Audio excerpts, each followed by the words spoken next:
Yon, panibagong araw na naman mga lods. Ito't gagawa na naman tayo ng pintuan na bakal sa ating dirty kitchen. Wow! Ito't inumpisa na natin lods. Ito yung mga nagawa natin nung nagbakasyon. Nice! Pagpapraktisan lang natin ito mga lods. Wala man tayong experience sa mga ganito, pero kayanin natin mga lods. Kayang-kaya natin yan basta't may gamit tayo. Yan oh. Di naman siya mahirap mga lods. Madali namang matutunan pag ano mo na, pag hawak mo na talaga yung mga kailangan mong gamitin para sa gagawa ng ganyan. At yun na nga lods. Goods na yan. Fast forward tayo mga lods. Ito't nilagyan na natin ng mga nilagyan natin ng kahoy, tinukudan natin yung pangilalim para sumakto na siya sa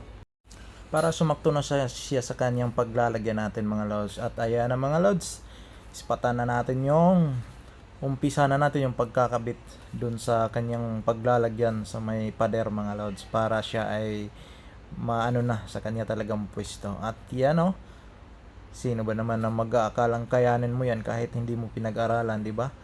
Mindset lang mga lods. At ito na nga mga lods, pinturahan na natin. Fast forward tayo kasi inabot na tayo ng dilim. Ayun, pinturahan lang natin ito ng yung primer na kulay pula. Temporary lang, temporary forever kung dalawa. Oh, di ba? So, gagastos ka pa ba niyan kung kaya mo naman? Yes! Alright. So, yan lang mga lods, ang aming simpleng pintuan sa aming dirty kitchen. At ito na ang kalabasan niya mga lods. Okay na okay naman. Okay pa sa alright. Oh, di ba?